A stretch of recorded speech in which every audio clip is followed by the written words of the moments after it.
Lundi, je vais aller, lundi, mardi, je vais aller faire les sports box. Tu connais Mohamed Ali? Hein? Tu connais Mohamed Ali? Mohamed Ali? Ouais. Non. C'est qui? C'est un boxeur. Non, je connais pas. C'est la première fois que je joue les box. Hein. J'aime bien les trucs comme ça, les box. Comme ça. Comme ça. Ouais, comme ça. Comme ça aussi. Tout, c'est les box. Tu vois, j'aime bien les box, moi. C'est la première fois que je vais aller. Son vrai nom, c'est Mohamed. Mais à Saint-Étienne, tout le monde l'appelle Hadi. Il est réfugié de Syrie, mais ce n'est pas sous les bombes qu'il a perdu son œil droit. Aujourd'hui, Hadi a 17 ans. Mais il n'en avait que 15 quand son nom s'est ajouté à la liste des éborgnés lors des manifestations des Gilets jaunes. Après avoir fui la guerre en Syrie, sa famille s'est installée en mai 2018, en banlieue de Saint-Étienne. Bonjour, comment tu t'appelles? Je m'appelle Sandras, T'as quel âge? j'ai 10 ans et demi. T'as quelle nationalité? Syrie, Est-ce que t'as un frère, ta soeur? oui, j'en ai des frères et un sœur. Maintenant, Ils sont sympas ou pas? Non, pas trop. Le grand frère, mais les autres, elles sont trop bien. أنا سوري من حلب.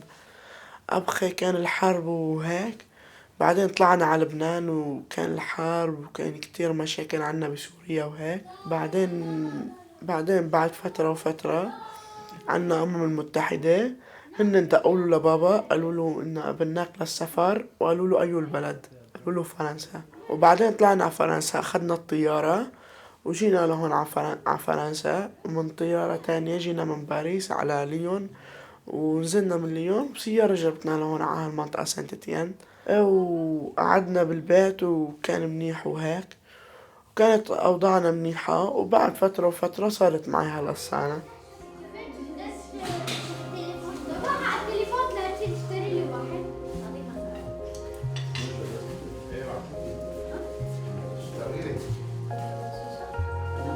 Hadi a perdu son œil pendant une manifestation des Gilets jaunes. Plus précisément, lors de l'acte 9 du 12 janvier 2019. Ce n'était pas une journée comme les autres à Saint-Étienne. Selon les témoignages qu'on a pu recueillir, le maintien de l'ordre a été particulièrement violent ce jour-là. Tellement que pour celles et ceux qui y ont assisté, ça a été un véritable traumatisme. Le 12 janvier, manifestation, lieu de rendez-vous, tout va très bien. Je fais le trajet normal de la manifestation déclarée. Au mois de janvier 2019, je suis tombée un peu par hasard sur une fin de manif. J'ai été contacté par plus ou moins le seul médic de Saint-Étienne. Donc le jeudi, on a pris contact, quelques messages. Samedi matin, on s'est croisés. Il m'a filé un peu de matos médical. Et on est parti en manif, voilà. C'était la première fois que j'allais filmer en manifestation. Ma collègue y était déjà allée avec son téléphone pour faire quelques prises. Pour cette manifestation, elle avait monté une petite équipe et elle m'avait proposé d'en faire partie. C'était ma deuxième manifestation avec les Gilets jaunes. Avant, je n'étais pas venu. Et c'était ma deuxième manifestation. En tant que médic sur le terrain, ouais, c'était ma première expérience.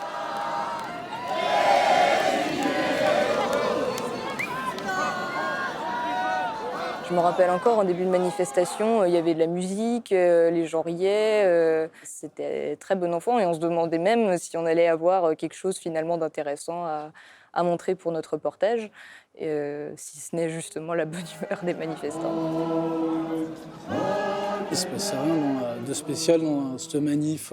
Il n'y a pas eu de violence, pas de grosse dégradation. C'était une manif plutôt plan-plan, quoi, au final. Je dirais même que c'était super bon enfant, voilà, quoi. C'était calme. Du côté manifestant, c'était super calme. C'était des marches et des slogans, tout simplement. Il n'y a rien qui présageait que ça allait finir en boucherie à 17h, l'heure finale.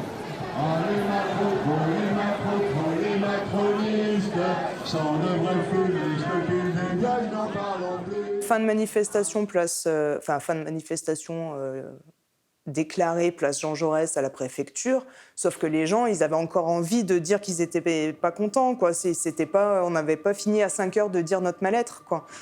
Donc, plusieurs groupes se sont formés. Et à ce moment-là, c'est là où la police intervient. C'est là où la police commence à jeter les gaz. Alors moi, bêtement, je croyais que les sommations, on les entendait. Oui, j'étais naïve. Moi, je croyais qu'on entendait les sommations. J'ai rien entendu du tout et ça a tiré, quoi. À aucun moment, on a eu le droit à des sommations qui nous ont permis de nous mettre à l'abri. Et en fait, on se prend des nuages de gaz d'un coup et des tirs de flashball qui pètent à côté de nous. Et casse-toi comme un lapin si tu veux pas ramasser. Je courais, j'avais derrière moi 3 bruits distincts qui m'ont marqué à vie. J'avais les bruits des galets des gaz qui tombaient à mes pieds, j'entendais les bruits des LBD dans mon dos et j'entendais les grenades de désencerclement.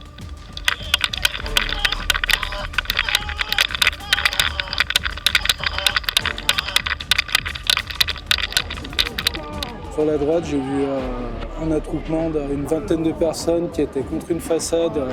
Ils étaient tous les uns contre les autres. Personne ne savait où partir. On ne voyait pas un mètre. T'avais des gens par terre qui gerbaient. C'était la folie, quoi. Trop de gaz de partout. C'était l'enfer. C'était irrespirable. Il y avait plein de gens pressés contre les grilles qui essayaient de grimper pour échapper justement à la nasse et surtout au gaz. Et d'autres gens qui, justement, crachaient, vomissaient par terre parce qu'ils ne pouvaient pas, que c'était trop violent. Des gens blessés, des gens à terre, des gens qui crient, enfin, ouais. C'était assez impressionnant, ouais. On était plusieurs à simplement sortir des gaz en levant les mains. On était là en mode pacifique, notamment avec ma collègue, on était juste là pour filmer.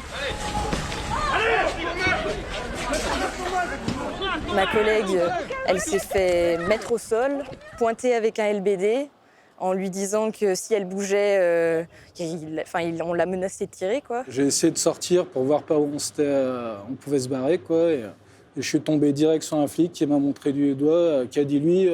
Et du coup, ils me sont tombés dessus, ils ont commencé à me tabasser, quoi. Moi, j'ai vu un CRS, en l'occurrence, tirer par 2 fois sur quelqu'un. Une fois quand il était debout, ce quelqu'un, et une fois à terre.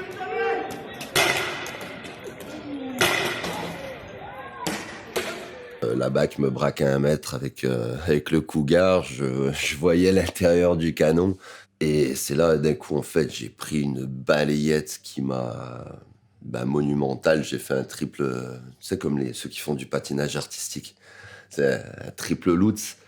Et en fait, voilà, j'ai pris une méchante balayette, quelques coups dans les côtes. Mais j'ai eu la bonne idée de garder les mains en l'air, de continuer à dire « Je suis médic, j'ai rien fait, je suis médic ». Ils auraient pu continuer à me cogner gratuit, mais bon, ils se sont bien rendus compte que ça filmait autour. On était plusieurs à filmer, on était suffisamment visibles en train de filmer, ce qui faisait que du coup, les personnes qui étaient interpellées ou en train de se faire interpeller, potentiellement, enfin les flics voyaient qu'on filmait. Donc ça, c'était aussi un moyen que les choses se passent un peu moins brutalement, quoi.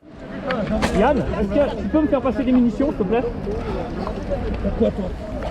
Lanceur. Tu veux faire des bouteilles? Sur le côté, là. Récupère ta veste. Merci, là, dans le coin. Nous, on a raté, fait chier. Là. L'autre, là. Dans le sac. Nickel. Ils se sont fait donner, là. Là, ils se sont fait donner, là-bas. Peu de temps après, j'ai vu sur ma gauche, quoi, Adi par terre, entouré de 3 flics, il me semble, qui pleurait, quoi. Il avait déjà été touché.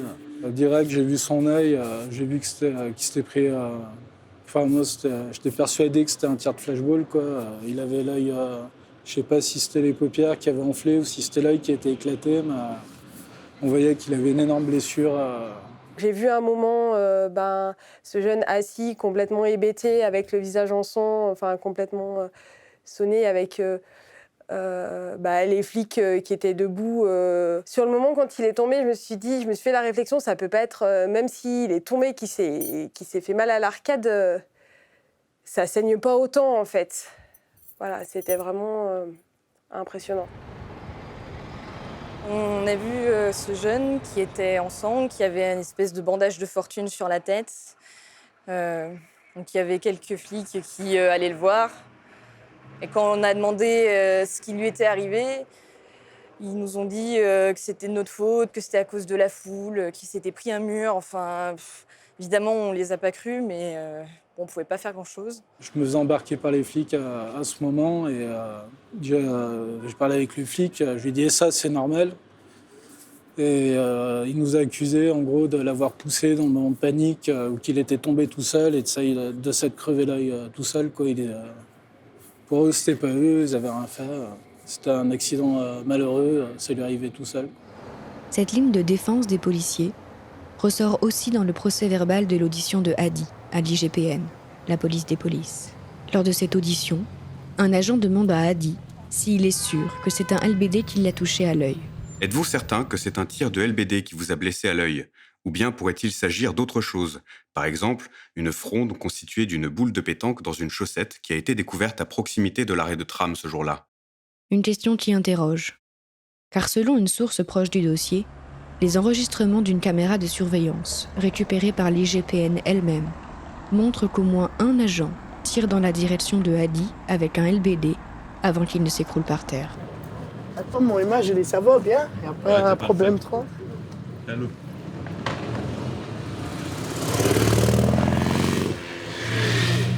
Il y a les gilets jaunes. Les gilets jaunes est derrière moi. Moi, je vais entrer chez moi. Je passe comme ça pour entrer chez moi. La police était là-bas? Ouais, elle est juste là-bas, la police. Après, j'attends juste là. Aussi, derrière moi, il y a les gilets jaunes. Après, la police, directement, elle est curée. Directement, elle venir mon œil. Je tombe direct. Il y avait des gens autour qui criaient. Ouais, elle est criée. Après, la police, elle a dégagé les gilets jaunes à côté de moi, comme ça. Ah, c'est pas normal. Après, je tombe par terre, je me comme ça, je vois les sangs trop. Qu'est-ce que tu as pensé à ce moment? Je pense que j'ai perdu ton œil. Première fois, après, j'ai vu dans mon tête, c'est le Dieu, il est grand. Je pense que Dieu, il est grand quand même. Bah oui. Même si tu as perdu ton œil. Hein? Même si tu as perdu ton œil. Non, c'est pas grave. Mon œil, il est parti à Dieu, hein.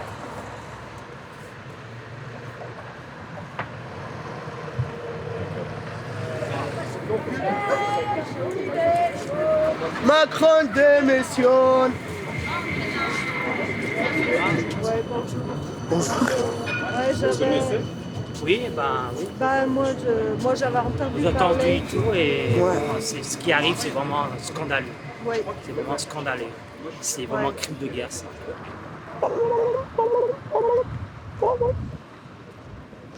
Après c'est la police, elle ramène moi là. C'est là-bas, c'est tous les gilets jaunes. J'ai resté comme ça, j'ai mis comme ça. C'est mon œil, il est très ouvert. Tu vois, c'est trop sale, et 200, j'ai fait comme ça. Après, j'ai allé à l'hôpital à Paris ou comme ça. J'ai fait 3 opérations. Après, j'ai allé à docteur à Lyon pour faire les prothèses maintenant. Depuis l'événement, depuis l'accident, tu as fait combien d'opérations à ton œil? J'ai fait 6 opérations pour mon œil.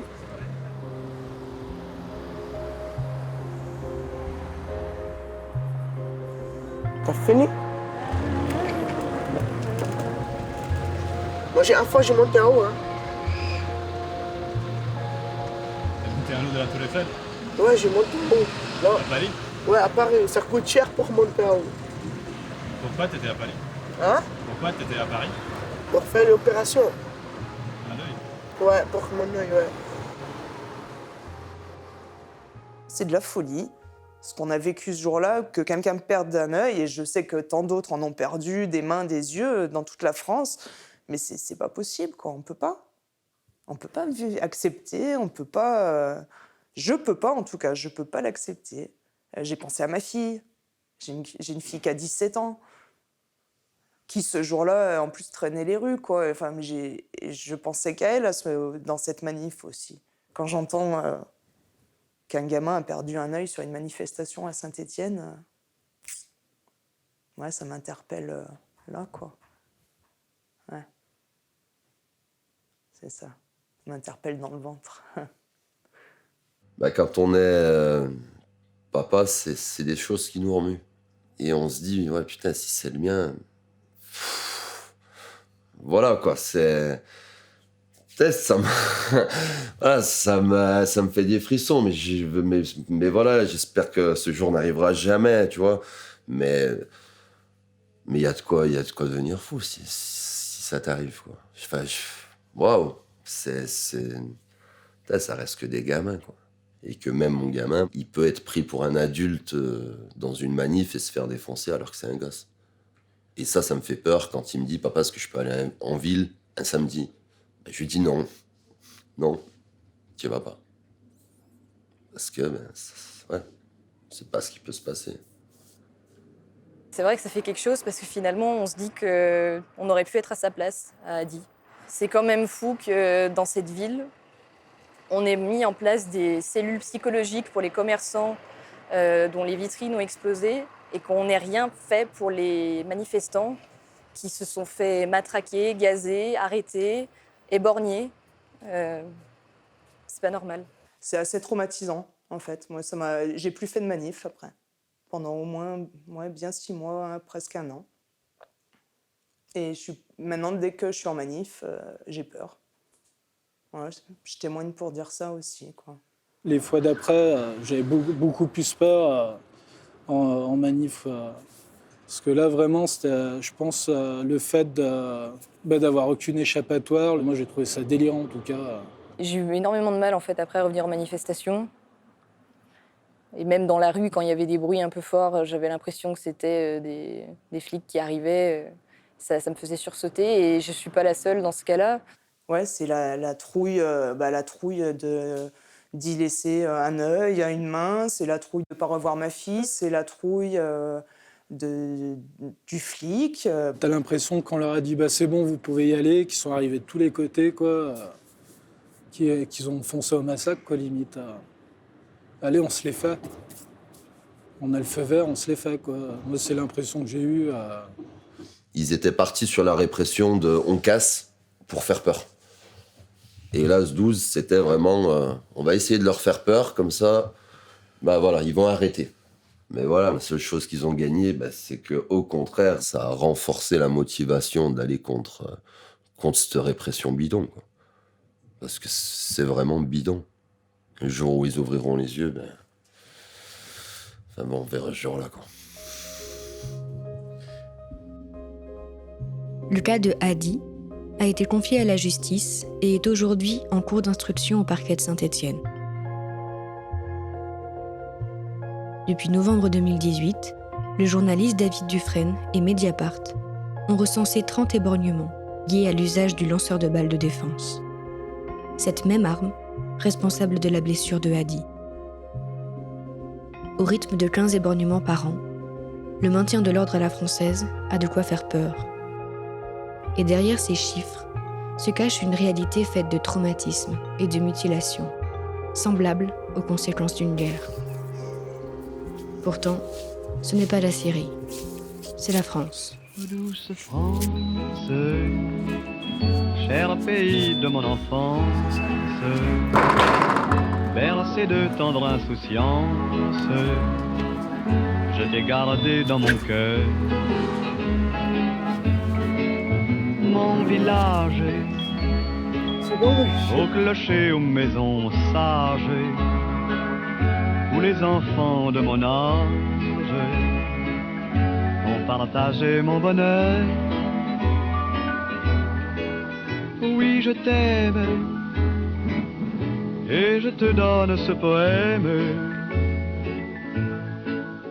Oui, je t'aime dans la joie ou la douleur.